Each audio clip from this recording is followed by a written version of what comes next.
সুস্বাগতম। প্রাথমিক শিক্ষায় মূল্যবোধ, শিশুদের সততা, সম্মান, সহানুভূতি ও জবাবদিহির মতো নৈতিক গুণাবলী বিকাশে সহায়তা করে, যা তাদের ব্যক্তি গঠন এবং সামাজিক করণের ভিত্তি হিসাবে কাজ করে। এটি শিক্ষার্থীদের সঠিক ভুল বোঝার ক্ষমতা তৈরি করে, সমবয়সীদের প্রতি শ্রদ্ধা এবং অসহায়দের প্রতি সহানুভূতিশীল হতে শেখায়, যা একটি সুনাগরিক হিসাবে গড়ে উঠতে অপরিহার্য। এই প্রাথমিক শিক্ষার মূল্যবোধ নৈতিকতা নিয়ে ইউটিউবের সাহিত্য নবদিগন্ত চ্যানেলে আজকের ভিডিওটি হলো প্রাথমিক শিক্ষার মূল্যবোধ ও নৈতিকতা। গ্রন্থনায় রবীন্দ্র কুমার চক্রবর্তী। শিশু শিক্ষার মূল্যবোধ ও নৈতিকতার বীজ পতিত হয় পরিবারে, তা বিকশিত হয় শিক্ষা প্রতিষ্ঠানে, আর চর্চা হয় সমাজে। তাই সার্বিক নৈতিকতা ও মূল্যবোধের প্রক্রিয়ায় পরিবার, সমাজ একটি উল্লেখযোগ্য ভূমিকা পালন করে। মূল্যবোধ শিক্ষার অন্তর্ভুক্ত শিক্ষার বিষয়গুলো হলো চরিত্র, নৈতিক বিকাশ, ধর্মীয় শিক্ষা, আধ্যাত্মিক বিকাশ, নাগরিক শিক্ষা, ব্যক্তিগত বিকাশ, সমাজ শিক্ষা এবং সাংস্কৃতিক বিকাশ। শিক্ষা, সংস্কৃতি, বিশ্বাস, নীতি, রীতি, পরম ধর্ম, শ্রদ্ধা, ভক্তি, এগুলি সবই মূল্যবোধের অন্তর্গত। মূল্যবোধ বলতে আমরা সাধারণভাবে বুঝি কোনো কিছুর বিনিময়ে যা দেওয়া হয়, অর্থই হোক আর শ্রদ্ধা, ভক্তি, প্রেম, ভালোবাসা, সৌজন্য, এগুলি সবই মূল্যবোধের মধ্যে পড়ে। স্বাধীনতা সংগ্রামী যারা দেশের জন্য প্রাণ বিসর্জন দিয়েছেন, তাদের ক্ষেত্রে আমরা বলি দেশপ্রেমের জন্য প্রাণ বিসর্জন দিয়েছেন, তাদের ক্ষেত্রে আমরা বলি দেশপ্রেমের মূল্যবোধ। পিতামাতা, গুরুজনদের শ্রদ্ধা, ভক্তি, তাদের প্রতি সম্মানমূলক ব্যবহার, সদাসত্যের আশ্রয় নিয়ে চলা, শিক্ষকদের প্রতি সম্মান, সুলভ আচরণ, দেশের প্রতি ভালোবাসা বা দেশাত্মবোধ, জাতীয় সংহতি ও জাতীয় পতাকার প্রতি মর্যাদা ইত্যাদি সবই মূল্যবোধের অঙ্গ। বর্তমানে মূল্যবোধের ধারণা বদলে গিয়ে কোথাও আবার নিশ্চিন্ত হয়ে চলেছে। আবার আজ থেকে বহুদিন আগেই কবিগুরুর সুন্দর হৃদয় ব্যথিত হয়ে বলে উঠেছিল, 7 কোটি সন্তানের হে মুগ্ধজনী, রেখেছ বাঙালি করে মানুষ করনি। মূল্যবোধহীন মানুষ পশুর থেকেও নিচ, অথচ আজ মূল্যবোধহীন মানুষের সংখ্যা অত্যন্ত বেড়েই চলেছে। তারই ফসল বর্তমানে নৈতিক চরিত্রের অধোগতি, আর তার থেকেই সৃষ্টি হচ্ছে বর্তমান দুর্নীতিগ্রস্ত সমাজ, দেশ ও রাষ্ট্র। মূল্যবোধহীন ব্যাধি আজ সারা বিশ্বে মহামারীর রূপ ধারণ করেছে, যা আগামী দিনে মানব সভ্যতাকে ধ্বংস করবে, অনিবার্য, এর কোনো প্রতিকার নেই। যদি আমরা সবাই সচেতন হয়ে প্রতিটি মানুষের মনের মণিকোঠায় মূল্যবোধের গুরুত্ব উপলব্ধি করতে পারি, তবেই হয়তো কয়েক প্রজন্ম পরে আবার সুফল পাব, পেতে পারি সুন্দর মনুষ্যত্বের গড়া একটি সুন্দর ধরিত্রী। গোড়ায় যে গলদ, সেটার মধ্যে শিশু শিক্ষা এবং প্রাথমিক শিক্ষার ঘাটতি, পুঁথিগত বিদ্যায় নয়, ঘাটতি হচ্ছে মূল্যবোধের এবং নৈতিকতা বোধের শিক্ষায়। বর্তমানে এই শিক্ষা না থাকার জন্য মানুষ পুঁথিগত বিদ্যায় পারদর্শী হয়ে নানান ধরনের অসামাজিক কার্যকলাপ, মানুষের সর্বনাশ, জীবনদায়ী ঔষধি ভেজাল, কিডনি কেটে নেওয়া, বিমান ছিনতাই ইত্যাদি নোংরা ও অন্যায় কাজ করতে মানুষ বিন্দুমাত্র দ্বিধাবোধ করে না। অথচ এই সমস্ত কার্যকলাপ কি কোনো শিক্ষিত মানুষের পক্ষে সম্ভব? কখনোই না। একটা মানুষ যদি মূল্যবোধ, নৈতিকতা বা নৈতিক চরিত্র হয়, তাহলে তার দ্বারা দেশ ও দেশের মঙ্গল দূরের কথা, তার নিজের শুভাশুভ আশা করা যায় না।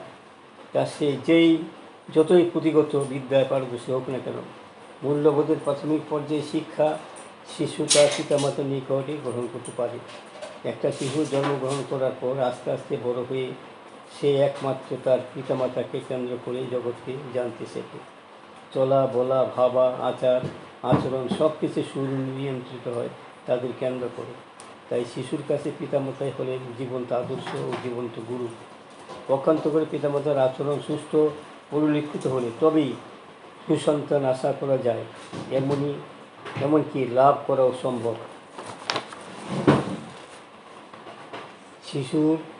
শিশুরা হয় সরলমনা, অনুপ্রিয়, কিন্তু বর্তমানে পিতামাতা তাদের নিজেদের নানান স্বার্থসিদ্ধির জন্য মিথ্যার আশ্রয় গ্রহণ করে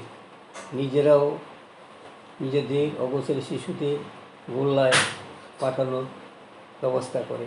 পিতামাতার হীন আচরণ শিশুর মনোবল ও সত্তাকে ভেঙে চুরমার করে দিচ্ছে। তাই বিদ্যালয়ে প্রবেশের আগে শিশুর বাড়ির শিক্ষা যদি সুষ্ঠু না হয়, তাহলে কখনই ভালো স্বভাব হয়ে গড়ে ওঠে না।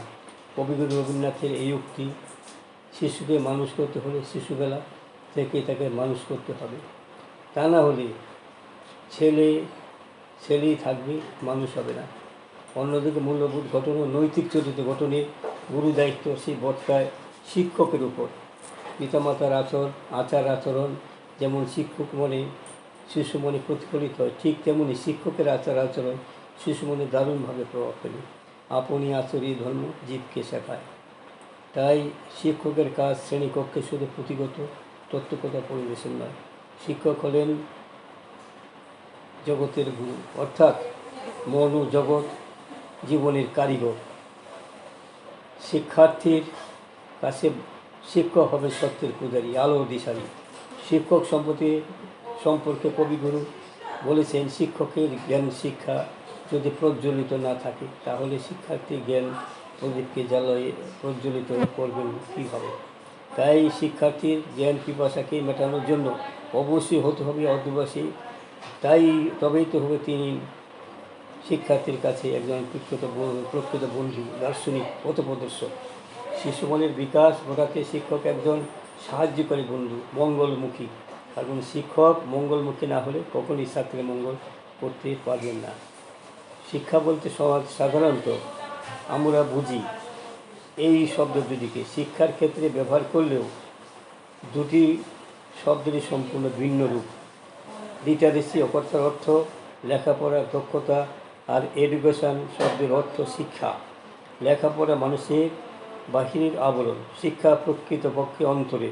বর্তমানে শিক্ষা ব্যবস্থার অত্যন্ত নিপুণভাবে বিজ্ঞানভিত্তিক আধুনিক পদ্ধতিতে বাহিরের শিক্ষার ব্যবস্থা আছে, কিন্তু অন্তরের শিক্ষা ব্যবস্থা বা বিস্তারের কোনো ব্যবস্থা আছে কি? নেই বললেই চলে। কেবল কোনো পাঠ্যক্রম নেই। তাই বর্তমান শিক্ষা অনেকটা ডানা কাটা পরীর মতো, ডানা কাটা পাখির মতো। ডানা কাটা পাখি যেমন স্বাধীনভাবে উঠতে পারে না, তেমনি আধুনিক শিক্ষার ব্যবস্থা লেখাপড়ার পারদর্শী হয়ে জীবন চলার পথে জীবনকে সুদক্ষ করতে পারে না। ফলে দেখা দেয় কর্মের বিমুখতা সৃষ্টি হয়, তীব্র বেকার সমস্যা। পরবর্তীকালে লেখাপড়া শিখেও সন্তান পিতামাতার বোঝা হয়ে ওঠে। শিশুবেলা থেকেই শিক্ষা নেওয়া উচিত যে কর্ম করা আমাদের সকলের নৈতিক দায়িত্ব ও কর্তব্য। পরিবারের সদস্য হিসাবে সকলেরই কিছু কর্ম করা দরকার। এই মূল্যবোধ গঠনে অভিভাবক, শিক্ষক সকলেই দায়িত্ব পালন করা একান্ত প্রয়োজন। গীতায় উল্লেখ আছে কর্মই ধর্ম। এই প্রসঙ্গে ঠাকুর শ্রী অনুকূলচন্দ্রের একটা বাণীর কথা উল্লেখ করা যায়। আধ কথার সময় থেকে পরে যে যা শিখাবি, এই তো হবে মুখ্যম শিক্ষা হিসাবে চল নয় প্রস্তাবী।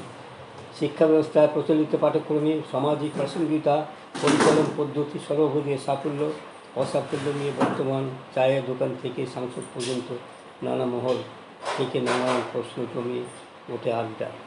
অভিভাবক, শিক্ষক, প্রশাসন কেউই দায়ভার নিতে চায় না। এমনকি কেউ প্রকৃত সমস্যার গভীরভাবে দৃষ্টিপাত না করে পরস্পরের দায়িত্ব পালনের ব্যর্থতার অভিযোগ আনেন। ফলে তর্কের আসর ভালোই যাবে, কিন্তু প্রকৃত সমস্যার সমাধান হয় না। এই শিক্ষার জন্য দায়ী কি? এই প্রশ্নের থেকে এখন আমাদের মনে বড় প্রশ্ন, এই সমস্যা থেকে সমাধানের পথ কী? শিক্ষা মূল্যবোধ ও নৈতিক চরিত্র পরস্পর অবিচ্ছেদ্য অঙ্গ, যা কেবলমাত্র জ্ঞানার্জন, জীবিকার অর্জনে সাহায্য করে না, শিক্ষার্থীর দৈহিক, মানসিক, বৌদ্ধিক, নৈতিক আদর্শ গঠনে সাহায্য করে। প্রচলিত শিক্ষা ব্যবস্থা কি শিক্ষার্থীর সর্বাঙ্গীন বিকাশে সাহায্য করে? কেবলমাত্র প্রাতিষ্ঠানিক শিক্ষা ব্যবস্থায় কি মূল্যবোধ ও নৈতিকতা আদর্শ গঠনের একমাত্র স্থান? তাহলে কেন আজ দেশে এত রক্তক্ষয়ী সংগ্রাম? কেন সাম্প্রদায়িক হানাহানি? কেন আজ মানব সভ্যতা চরম সংকটের মুহূর্তে? তাহলে কি সময়ের তালে তালে মূল্যবোধের বিধান ধারণা পরিবর্তিত হচ্ছে? অন্ধকার থেকে আলোতে অভিগমনের কথা বর্ণিত আছে উপনিষদে। এই অন্ধকার অজ্ঞানতার এই অন্ধকার থেকে আমরা সকলে মুক্তি পেতে চাই জ্ঞানের আলোতে উদ্ভাসিত হতে। অজ্ঞতা মানুষকে উদ্বিগ্ন করে, জ্ঞান মানুষের হৃদয়ে শান্তি আনে। অজ্ঞানতাই দুঃখের কারণ, আর জ্ঞানই আনন্দ অনুভূতির দ্বারা যা জানা তাই জ্ঞান, যা মানুষকে প্রকৃত চক্ষু দান করে। আবার জ্ঞান কথার অর্থ জানাই হচ্ছে শিক্ষার মূল কথা। বিবেকানন্দ প্রাচ্য শিক্ষার পটভূমিতে দাঁড়িয়ে দৃঢ়কণ্ঠে ঘোষণা করেছিলেন যে education is the manufacture of perfection already in man. অর্থাৎ মানুষের অন্তর্নিহিত সত্তার পরিপূর্ণ বিকাশ সাধনই হলো শিক্ষার মূল কথা। যেমন বীজ বৃক্ষ নয়, কিন্তু বৃক্ষের সমস্ত সম্ভাবনা বীজের মধ্যে সুপ্ত অবস্থায় থাকে। বীজ থেকে চারা, বৃক্ষ, পরবর্তীকালে ফুল, ফল ইত্যাদি বৃক্ষের সার্থকতা লাভ করে। ঠিক তেমনি মানব শিশুর সার্থক ও যথার্থরূপ তার মনুষ্যত্বের মহিমায় পুরস্কৃত হয়। মনুষ্যত্বের বিকাশ সাধনই হলো প্রকৃত শিক্ষা। বিদ্যালয়কে শিক্ষার সাথে সাথে যদি আমরা মনুষ্যত্বের শিক্ষা দিতে পারি, শিশুদের আমরা শেখাতে পারি পিতা মাতা ও গুরুজনদের শ্রদ্ধা ভক্তি সম্মান করে চলবে, তাদের কথা শুনবি, সত্য কথা বলবি, মিথ্যার আশ্রয় নেওয়া উচিত নয়। আত্মপীড়িত মানুষের সাধ্যমতো সাহায্য করবে, জাতিভেদ মানতে কখনো জাতি থেকে ছোটো করে দেখতে পারি। কখনই নিজের অহংকার জাহির করে নিজেকে কলুষিত করো না। কারো কোনো নিন্দামন্দ করতে নাই। অন্যের জন্য ভালো গুণ থাকলে সেই গুণের কথা মানুষকে বলতে হয়। সকলের সাথে ভালো ব্যবহার করবে, কারো মনে আঘাত দিও না। মানুষের সাথে এমন ব্যবহার করো না যাতে সে তোমার প্রতি অসন্তুষ্ট হয়, তাহলে তুমি সকলের কাছে প্রিয়পাত্র হয়ে উঠবে। এই সকল শিক্ষা শিক্ষিত হয়ে একটি শিশু একদিন প্রকৃত মানুষে পরিণত হবে। আজকের শিশুই আগামী দিনের ভবিষ্যৎ। সেই শিশুটা দিন আদর্শ নাগরিক হয়ে ব্যক্তি, সম্পত্তি, গৃহ ও সমাজ ও রাষ্ট্রের তথা দেশ ও দেশের বিশিষ্ট মানুষ রূপে পরিণত হবে। বন্ধুগণ, আমাদের ভিডিওখানে এখানে শেষ হলো। যদি আপনাদের মনে হয় সাবস্ক্রাইব, শেয়ার এবং লাইক করতে ভুলবেন না যেন।